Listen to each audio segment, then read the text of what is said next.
अंशिका पाठक। Bulletin की शुरुआत करेंगे सबसे अहम खबर के साथ। 18वीं लोकसभा के पहले सत्र का आज दूसरा दिन है। आज भी लोकसभा में चुने हुए सांसद शपथ लेंगे। दरअसल 280 सांसदों ने बीते रोज शपथ ली थी और आज 272 सांसद शपथ लेंगे और इसके साथ ही एनडीए आज लोकसभा स्पीकर के उम्मीदवार का ऐलान भी कर सकती है। सूत्रों के मुताबिक जो जानकारी मिल रही है उसमें बताया गया कि लोकसभा अध्यक्ष पद के लिए दोपहर 12 बजे तक नॉमिनेशन यानी नामांकन किए जा सकते हैं और उससे पहले एनडीए अपने उम्मीदवारों के या अपने उम्मीदवार के नाम का ऐलान करेगी। और आज का दिन इसलिए भी विशेष है क्योंकि स्पीकर के लिए जो चुनाव होना है, क्योंकि इस बार अंशिका विपक्ष कुछ अपेक्षाकृत मजबूत है तो स्पीकर का चुनाव हो रहा है क्योंकि बीते 2 टेन्योर से स्पीकर के लिए जो बहुमत होने की वजह से स्पीकर नॉमिनेट किए जा रहे थे और अब इस बार चुनाव होगा और देखना ये चुनाव भी दिलचस्प होगा। बिल्कुल, और आज एनडीए उम्मीदवार का ऐलान भी करेगा। दोपहर 12 बजे से शुरुआत इसकी होगी। पहले सत्र का दूसरा दिन है। लोकसभा में चुने हुए जो सांसद है वो आज भी शपथ लेंगे।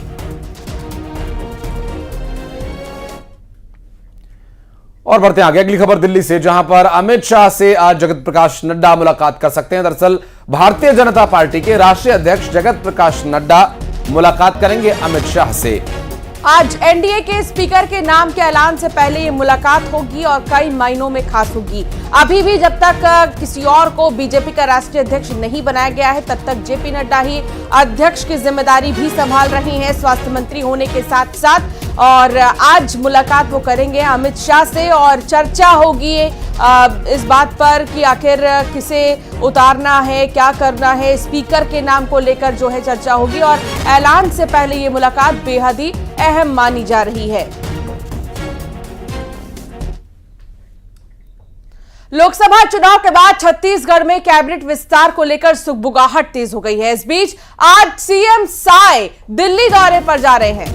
आपको बता दें कि प्रदेश के मुख्यमंत्री दिल्ली में प्रधानमंत्री नरेंद्र मोदी, गृह मंत्री अमित शाह से मुलाकात कर सकते हैं। साथ ही ये भी बताते चले हैं कि बीजेपी के सीनियर नेता बृजमोहन अग्रवाल ने विधानसभा की सदस्यता और मंत्री पद से इस्तीफा दे ही दिया है। बीजेपी ने उन्हें रायपुर लोकसभा सीट से उम्मीदवार बनाया था जो कि उन्होंने अच्छे खासे अंतर से जीता और रिकॉर्ड बहुमत से जीत हासिल कर वे दिल्ली आए हैं। बृजमोहन अग्रवाल के इस्तीफे के बाद शनिवार को सीएम अचानक राज्यपाल से मुलाकात करने पहुंचे और इसके बाद ये माना जा रहा है कि राज्य में कैबिनेट विस्तार हो सकता है। तनु वर्मा सहयोगी साथ जुड़ गई हैं। तनु, कैबिनेट में किन्हें शामिल किया जाएगा, चर्चा किसकी चल रही है और आज ये दौरा सीएम का दिल्ली का कितना अहम?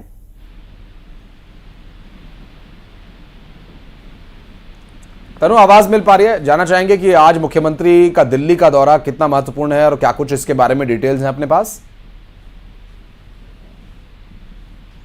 तो तनु तक आवाज नहीं पहुंच पा रही है, दोबारा से संपर्क साधने की कोशिश करेंगे। फिलहाल आपको बता दें कि पीएम मोदी से विष्णुदेव साय मुलाकात करेंगे और कैबिनेट में 2 मंत्री पद की जगह खाली है जिस पर चर्चा की जाएगी। विष्णुदेव साय का दिल्ली दौरा बेहद ही अहम है। प्रधानमंत्री नरेंद्र मोदी से भी वो मुलाकात कर सकते हैं, अमित शाह से उनकी भेंट हो सकती है और कई बड़े दिग्गज बीजेपी के उनसे मुलाकात हो सकती है। संभव है कि वो जेपी नड्डा से भी मिले, लेकिन अभी इसको लेकर आधिकारिक जानकारी कोई नहीं मिली है।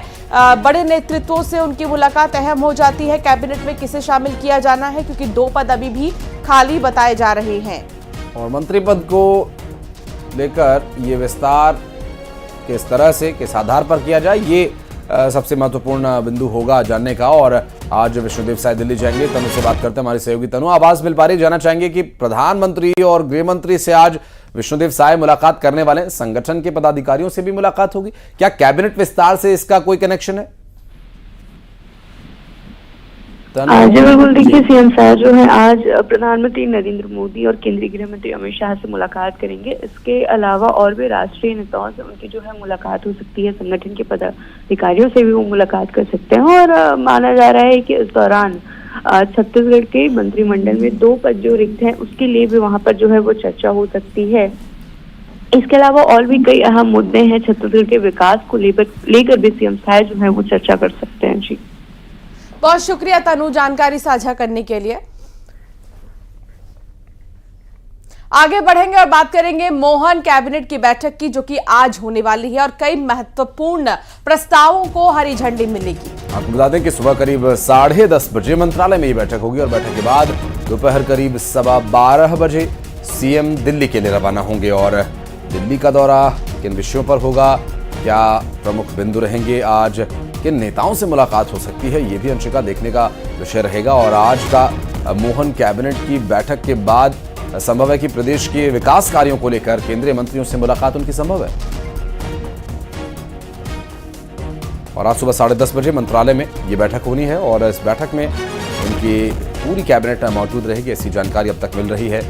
और इस बैठक में कई प्रस्तावों को हरी झंडी मिल सकती है जो कि प्रदेश के विकास कार्यों से सीधे संबंधित हैं। और आज सुबह 10:30 बजे ये बैठक होगी और इसकी बैठक के बाद प्रदेश के मुख्यमंत्री दिल्ली के लिए रवाना होने वाले हैं। और ये दिल्ली का दौरा किन विषयों को लेकर होगा, ये भी देखने का विषय है। कई महत्वपूर्ण प्रस्तावों को कैबिनेट में चर्चा करने के बाद वे दिल्ली जाएंगे, तो संभव है कि कुछ एक विषयों पर, कुछ एजेंडों पर स्थिति निर्णायक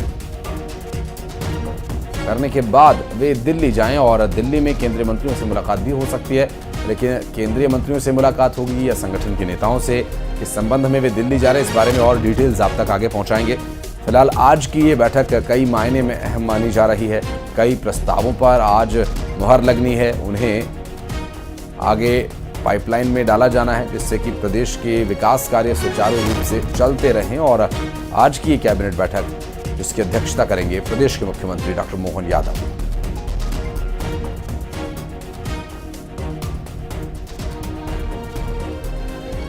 तो आज मोहन कैबिनेट की बैठक होगी और कई अहम प्रस्तावों पर मुहर लग सकती है।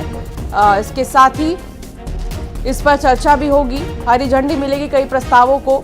10:30 बजे मंत्रालय में ये बैठक होगी और दोपहर में सीएम दिल्ली के लिए रवाना होंगे।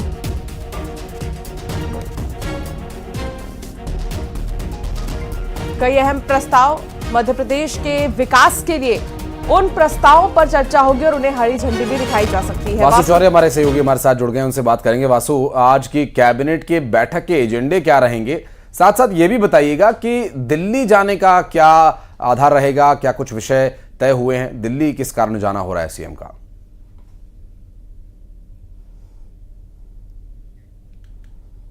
10 बजे मंत्रालय में होगी और बेहद महत्वपूर्ण बैठक है, क्योंकि अब इस कैबिनेट की बैठक के बाद जो अगली बैठक होगी वो विधानसभा के अंदर होगी, यानी कि मानसून सत्र जो है वो शुरू हो जाएगा। और ये बजट सेशन भी है सरकार का। बजट के लिहाज से आज की जो कैबिनेट की बैठक है वो बेहद महत्वपूर्ण है। आज बजट को लेकर जो प्रेजेंटेशन है वो मुख्यमंत्री और मंत्रियों के बीच दिया जाएगा। जो मंत्री हैं वो बजट को लेकर अपने सुझाव देंगे। इसके अलावा सरकार ने पूरे प्रदेश की जनता से सुझाव मांगे थे, जिसमें सभी वर्ग शामिल हैं, चाहे युवा हों, स्टूडेंट्स हों, व्यापारी हों, उद्योग से जुड़े हुए जो लोग हैं वो हों, छोटे व्यापारी हों, और इन तमाम लोगों से जो सुझाव मांगे गए थे तो उनका कैसे समावेश किया जाए, कैसे बजट में उन तमाम सारी योजनाओं के लिए प्रावधान किया जाए जो लगातार सरकार की ओर से चल रही हैं। कल हम लोग जब जगदीश देवड़ा से बात कर रहे थे, जो मध्य प्रदेश के वित्त मंत्री हैं, तो उन्होंने साफ तौर पर कहा कि कोई भी योजना बंद नहीं होगी, यानी कि जो लाडली बहना योजना है वो भी कंटिन्यू होगी इस बजट में। उसके लिए भी जो बड़ा प्रावधान है वो कहीं ना कहीं किया जाएगा। और इसके अलावा जो महत्वपूर्ण मुद्दे हैं आज की कैबिनेट के, वो मेडिकल एजुकेशन से रिलेटेड है, इंफ्रास्ट्रक्चर से रिलेटेड हैं, और इसके अलावा कई सारे जो विकास के कार्य मध्य प्रदेश में चल रहे हैं, अलग अलग जो बड़े प्रोजेक्ट्स चल रहे हैं, चाहे मेट्रो प्रोजेक्ट की बात हो, क्योंकि हाल ही में मेट्रो प्रोजेक्ट्स को लेकर सीएम ने महत्वपूर्ण बात कही थी कि तेजी से अब इस पर हम लोग काम करेंगे। रोड डेवलपमेंट की बात हो, तो इन तमाम बड़े मुद्दों को लेकर जो है आज कैबिनेट में चर्चा होगी। कई जो अहम प्रस्ताव हैं उनको पारित भी किया जाएगा, उनको पास भी किया जाएगा। और बिल्कुल देखिए, चूंकि मध्य प्रदेश में अब मानसून सेशन चालू होने वाला है, अमरवाड़ा में उपचुनाव होना है और इसके अलावा 3 अन्य और उपचुनाव आने वाले समय में देखने को मिलेंगे, चाहे वो रामनिवास रावत की सीट विजयपुर हो, बीना हो निर्मला सप्रे की सीट, या फिर बुधनी हो शिवराज सिंह चौहान की सीट। तो इन तमाम बातों को लेकर आज सीएम संभवतः दिल्ली में आला कमान से बड़े नेताओं से चर्चा करते हुए नजर आएंगे। जी, बहुत शुक्रिया वासु जानकारी साझा करने के लिए। और बढ़ते हैं आगे। देश में आपातकाल के विरोध में बीजेपी आज काला दिवस मनाएगी और प्रदेश के हर जिले में कार्यक्रम का आयोजन किया जा रहा है। इसके साथ ही भोपाल बीजेपी कार्यालय पर मीसाबंदियों का सम्मान भी किया जाएगा। 1975 में तत्कालीन प्रधानमंत्री इंदिरा गांधी की तरफ से लागू किए गए आपातकाल के विरोध में बीजेपी एक काला दिवस मना रही है। साल 1975 में 25 जून के बाद से ही राष्ट्रपति फखरुद्दीन के हस्ताक्षर के बाद देश में आपातकाल लागू किया गया था।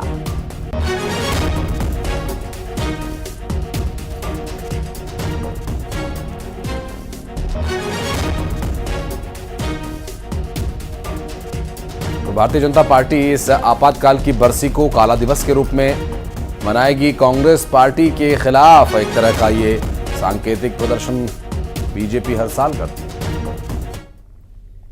छत्तीसगढ़ बीजेपी भी आज आपातकाल को लेकर काला दिवस मनाएगी। प्रदेश के हर जिले में कार्यक्रम का आयोजन होगा। दरअसल रायपुर में आयोजित होने वाले इस कार्यक्रम में प्रदेश के मुख्यमंत्री विष्णुदेव साय शामिल होंगे और बस्तर में बीजेपी के प्रदेश अध्यक्ष किरण सिंह देव, तो वहीं रायगढ़ में डिप्टी सीएम अरुण साव, बिलासपुर में डिप्टी सीएम विजय शर्मा इस कार्यक्रम में शामिल होंगे।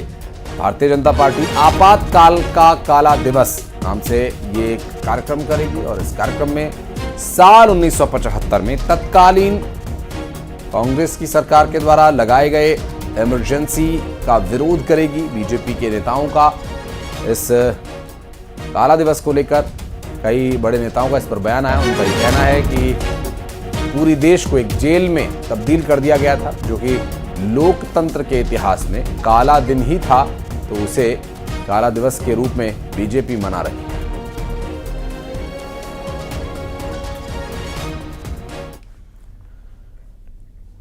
बढ़ते आगे। बरसाना के मानस मंदिर में कथावाचक पंडित प्रदीप मिश्रा के खिलाफ हुई महापंचायत में एक बड़ा फैसला लिया गया है। महापंचायत में शामिल संतों महंतों ने एक सुर में फैसला लिया कि पंडित प्रदीप मिश्रा को माफी मांगनी ही होगी। जब तक वो माफी नहीं मांगते उन्हें बरसाने के किसी भी मंदिर में एंट्री नहीं मिलेगी। इतना ही नहीं, फैसले में कहा गया है कि प्रदीप मिश्रा यदि माफी मांगने आएंगे तो बिना संतों महंतों की अनुमति के प्रवेश भी नहीं मिलेगी। दरअसल ब्रिज के धर्माचार्यों ने पंडित प्रदीप मिश्रा को शास्त्रार्थ कर लेने के लिए भी खुली चुनौती दी है। कथावाचक पंडित प्रदीप मिश्रा के राधा रानी पर दिए गए विवादित बयान को लेकर महापंचायत हुई थी।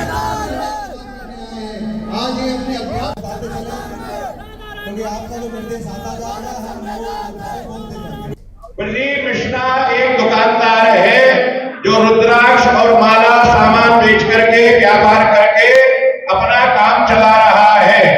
ऐसे व्यापारी कथावाचकों को सनातन धर्म के बारे में टिप्पणी करने का कोई अधिकार नहीं है। प्रदीप मिश्रा सोशल मीडिया पर क्षमा मांगे और कहे कि मेरी बुद्धि खराब हो गई थी, जो मेरे द्वारा ये वक्तव्य दिया गया। फिर आने का अपनी सूचना दें कि वो राधा रानी मंदिर कब आ रहे हैं। यदि वो शास्त्रार्थ करने आ रहे हैं तो मंदिर में प्रवेश नहीं है, वो हमारे कहीं भी आ जाए।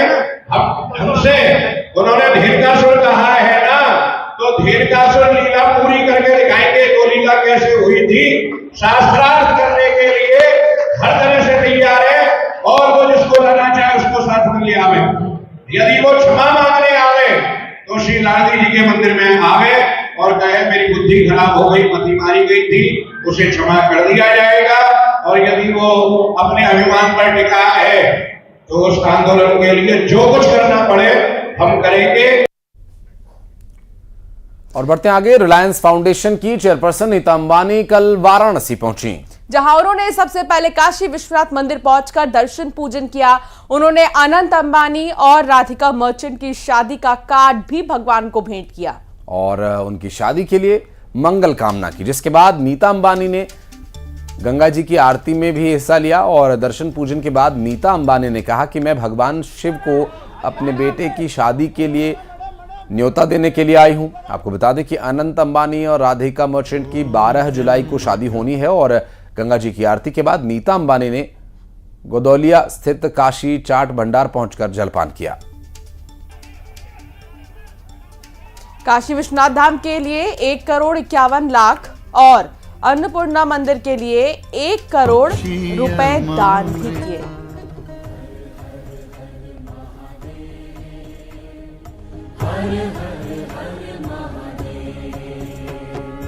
ओम त्र्यंबकं यजामहे पुष्टिवर्धनम् उर्वारुकमिव बन्धनात् मृत्योर्मुक्षीयमामृता। तो नीता अंबानी ने काशी विश्वनाथ में पूजा की है और आप देख सकते हैं जलाभिषेक किया, फिर दुग्धाभिषेक किया, हाथ जोड़कर नमन किया शिवलिंग के सामने और साथ ही उन्होंने अनंत अंबानी और राधिका मर्चेंट के जो शादी का कार्ड है उसे भी चढ़ाया और न्योता दिया भगवान शिव को कि जरूर आए वो भी। बाहर जो चाट की दुकानें हैं वहां पर भी वो चाट का स्वाद लेती नजर आई और काफी ज्यादा भीड़ इस दौरान काशी में नजर आई। और राधिका और अनंत की शादी का न्योता देने के लिए वो पहुंची थीं। 3 तस्वीरें से जुड़ी हम आपको दिखा रहे हैं। पहली तस्वीर में दर्शन कीजिए बाबा भोलेनाथ काशी विश्वनाथ के और ये सौभाग्य घर बैठे आपको प्राप्त हो रहा है। और इसके बाद गंगा आरती में शामिल हुई नीता अंबानी। वहां उन्होंने मां गंगा से प्रार्थना की और चाट भंडार में जाकर जलपान किया। ये वही प्रसिद्ध गौदोलिया बाजार का चाट भंडार है जहां वो जलपान करने पहुंचे।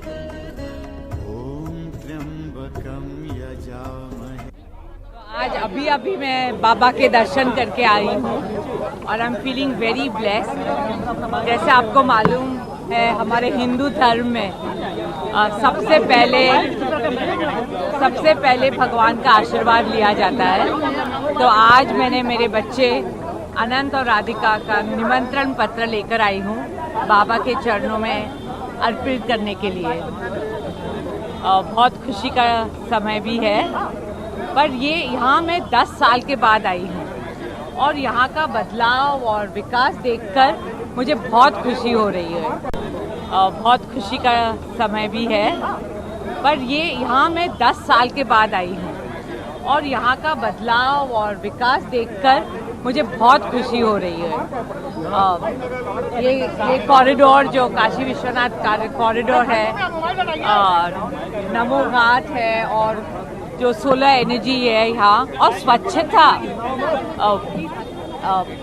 ये सब देखकर बहुत खुशी हो रही है। हर हर महादेव। लास्ट टाइम आप आई थी अपने बर्थडे पर आई थी, हाँ। उसके बाद आपने बदलाव का जिक्र किया, लेकिन काशी के लोग भी चाहते हैं कि बनारस को ऐसी कोई निशानी रिलायंस इंडस्ट्री दे के जाए ताकि सालों तक लोग उसको याद कर सकें। हाँ, तो यहाँ तो मेरा बहुत काशी विश्वनाथ मंदिर में तो मैं दर्शन करने आई थी 10 साल पहले, पर मेरा कारीगरों के साथ बहुत सालों से रिश्ता है। मैं अभी इसके बाद गंगा माँ की आरती के बाद वहीं जा रही हूँ सब कारीगरों से मिलने। रिलायंस फाउंडेशन और स्वदेश के मीडियम से हम उन्हें लाइवलीहुड, रिस्पेक्ट और ग्लोबल रिकग्निशन देना चाहते हैं। हाँ, ज़रूर से मेरे बच्चे अनंत और राधिका के साथ मैं ज़रूर से आऊँगी यहाँ, एक बार शादी हो जाए उसके बाद। और बस मुझे तो ये माँ गंगा और भोलेनाथ बाबा अपने बच्चों पर और सभी भारतीयों पर उनका आशीर्वाद सदा रहे। और हर हर महादेव।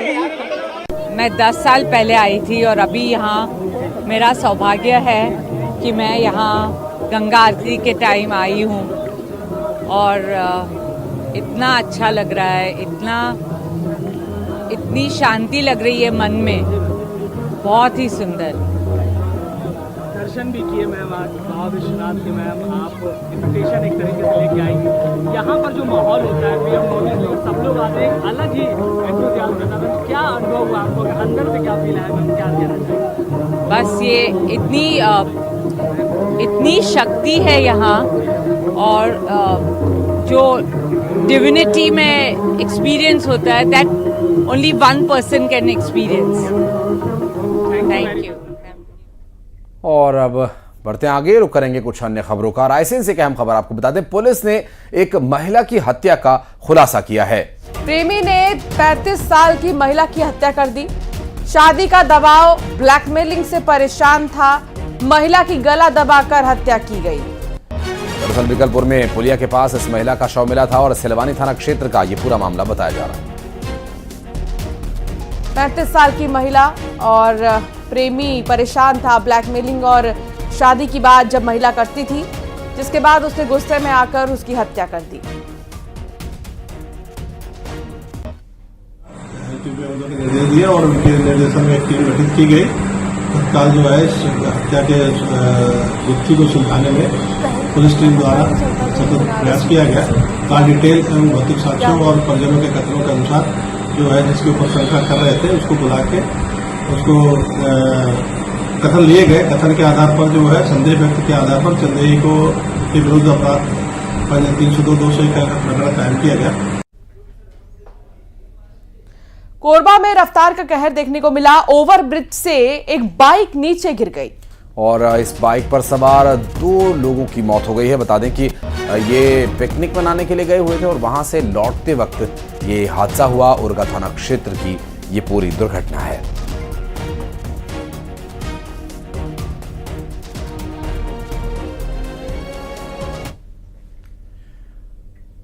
और इसी के साथ इस बुलेटिन में फिलहाल इतना ही। आप बने रहिए न्यूज़ 18 के साथ।